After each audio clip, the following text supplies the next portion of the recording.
Hi, everyone. I'd like to introduce you to my cousin Neil. He recently graduated from university after 5 years with a degree in English. He's happy he graduated, but he's learning pretty quickly that he's having a tough time finding a job. He's over $100,000 in debt with student loans, and he's had to move back in with his parents to save money. But he knows he's not alone. When he goes looking for jobs at some of his favorite companies, he noticed pretty quickly that most of the openings are for coders, for computer programmers. He hears about a company called LearnStreet that teaches people how to code. Curious and excited, he goes there. Right away, he sees a visually appealing website, and he notices he can start learning Ruby for beginners right from the homepage. He also sees the courses that are offered, as well as some things like Code Garage, things like Get Skilled, where you can learn more about coding skills, and Q&A. He goes back to the courses and sees that they offer JavaScript served hot, Take Python by the tail, and the wonderful world of Ruby. He definitely has Python fever, so he goes there. Here, he sees the beginner course consisting of 4 lessons, 1 video, and 62 exercises. He clicks Start. Within 2 clicks, he's in, and he's going to start learning Python. In the upper left, he sees a badge that he's going to achieve as he progresses through the course and unlocks lessons. He also sees the progress bar on top that shows 4 lessons for this course, and he sees a sub-progress bar within each lesson that shows the exercises and what they contain. He also sees a video, which he clicks on.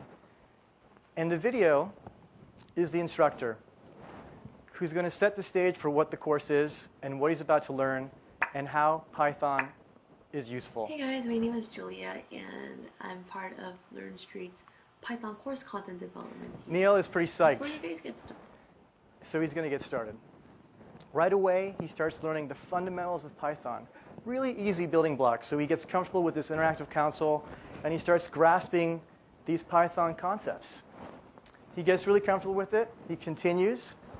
And fast forward to the point in time where he completes the course, achieves his badge. So now, Neil wants to apply what he's learned. So he goes to the section of LearnStreet called Code Garage, where they have a library of existing projects, really cool projects, meaningful projects, where you go in there and you tinker with code. So he sees there's a featured course for beginner Python levels called Build a Calculator. He goes in, and he sees a calculator, and he sees some instructions on the left. Try to cube a number. So he tries to cube a number, and he notices that it does not work because the method for that has not been written.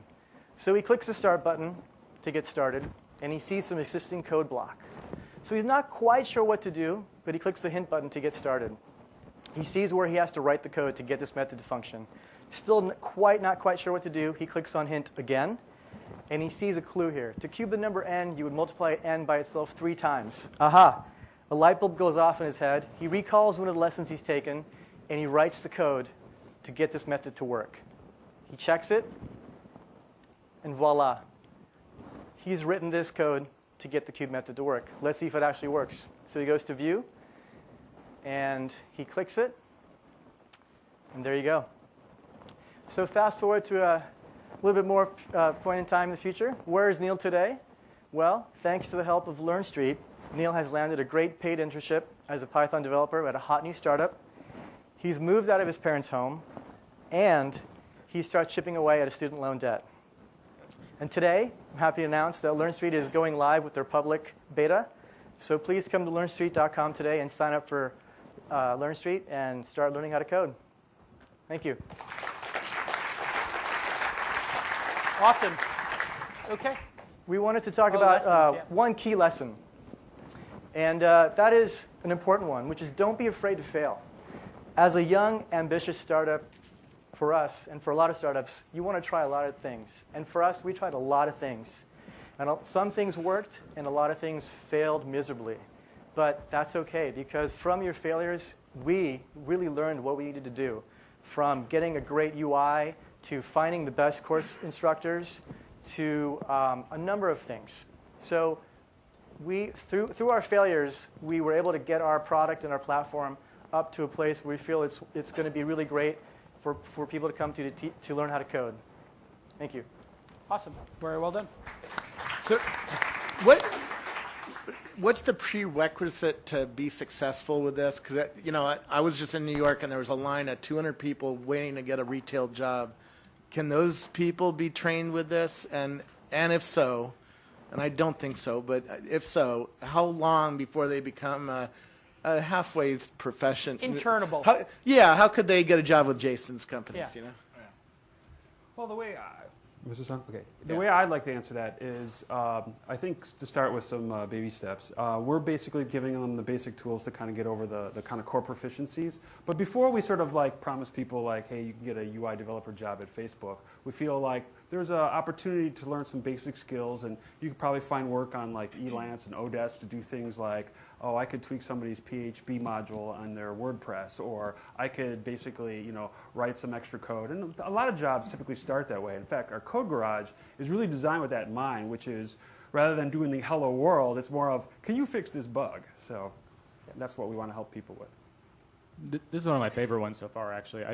That being said, the reason it's my favorite is because you had a lot of personality even within the instructions. I was watching the responses that came back, which of course requires tremendous editorial cost on your part to actually write that stuff well. A lot of learning I worry about scale, obviously, but I thought it was an absolutely spectacular site. I was looking at it here as well. It just looks, it could really, I can see how it easily can take someone from no proficiency to at least knowing whether or not they have a chance at being proficient in Python fairly quickly. Yep. Thank you. Thanks.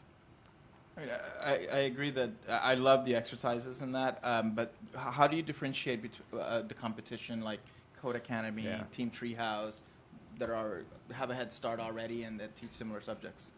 Well, we like what they do, actually, and I think we're all trying to solve the same problem, much like in just education in general. We're all trying to approach the same thing, and I think back of when we were originally conceiving it, I was trying to solve the problem that I was looking for like expert AJAX programmers and found that there was no kind of traditional way people learned it and could actually, before I could try to interview them and hire them. And so the way that we're looking at it, I think, is there's a couple of modalities that we're particularly interested in. We like working with a couple. The hands-on interactive labs is one. Our Code Garage is a good example because I feel like that gets people bootstrapped up to the point where they can start doing bug fixes or they can do enhancements to specific methods to take on sort of tasks like that. I think we're also sort of thinking long-term in terms of how does mobility fit in. I think we're all kind of, everybody in this space is trying to figure out, well, you don't want to have an IDE on your iPad, but I've always believed in that in software engineering, 30% of your time is really coding, and 70% of that dark matter is really, doing designs, looking at APIs, reviewing specs, getting requirements down, and there's probably a lot there that More would keep feedback people from the judges? in Yeah. touch. Yeah. So I guess how do you plan to get customers? Like, what is your distribution plan? Combination of social media strategies and basically what? events. And do you have any other? Is there a viral loop you're going to create by completing programs, and then maybe I can challenge We're Jason looking to at learn how we along can do with that. me? I mean, we've looked at the ideas of like doing like coding challenges. Can we? It's a little bit level above, but like the Stanford versus Berkeley or something like that. That obviously can bear fruit in that way, but bringing it down a level. And I was on Fox this morning, and the host gave me crap because the WWDC was almost all male.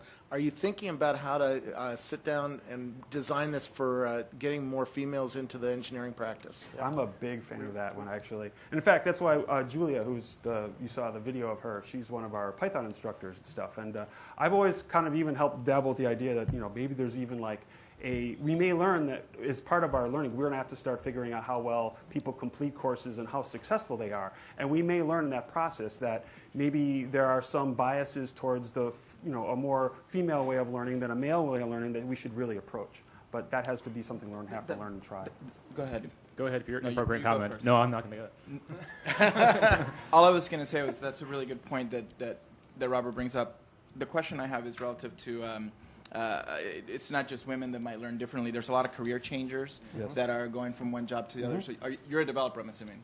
I am historically a developer. So this is targeting primarily people who want to be developers. Correct. Or at least part of their job. Well, there's a couple of dimensions we looked at. One of them are people who want to be developers, people who currently are developers.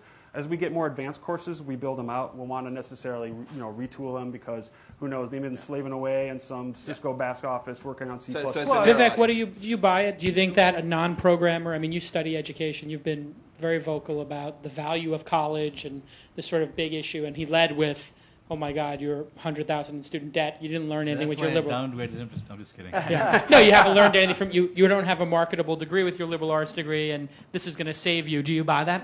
It's a good solution, I mean, but it's a crowded space, and the question is, what are you going to do which is better than all the others? How are you better than Code Academy? How are you going to cover topics which are more current and more relevant? Well, better courseware for one. We alpha test and beta test with our users like mad. Not that they couldn't do that. Other things we're looking at is to bring people closer to actually make it so that there's a user value of jobs. I mean, our roadmap has things like being able to do things like set up an Amazon EC2 instance so you can actually work with an application server, or being able to work with like GitHub for code revision. So this way people have the tools to do it. I was hesitant to say this thing. The common thing we do in the tech world is build tools for the tech world. There's so many opportunities outside the tech world in vocational training, where you could be taking the same technology and teaching people how to use machine tools. Yeah. How do you operate a nuclear plant? I mean, God knows what the applications are, but you could be creating custom solutions where you don't have competition. Yeah. And again, I was hesitant to say it because I'm in a tech crowd. But I think you're missing the bigger opportunities, which is outside the world, because there's only so many people. You're only going to train maybe 100,000 programmers over the next 3 years using techniques. But like you this. see electricians or plumbers being taught through this kind of technology. And it's not like we haven't thought about that. Yeah. Millions of people need to be retrained in other industries who will pay real money for it. I mean, no one's going to pay money to learn code when there are cheap alternatives, but they will pay you $1,000 or $2,000 to learn a new vocational skill, especially if you can provide some sort of certification and make them productive in that sense. Okay, we're going to run out of time, but let's... the one issue is that the certification is the issue, right, and the assessment of whether they know what they're doing. Because, as an employer or somebody who's going to buy what you're doing, how do you know what they're doing? So I didn't really see any of that. It's all about... we're building the assessment as well. Again, get outside the tech industry and then look for the solutions. Let's hear it for LearnStreet. I'd love to talk to you afterwards. Yeah.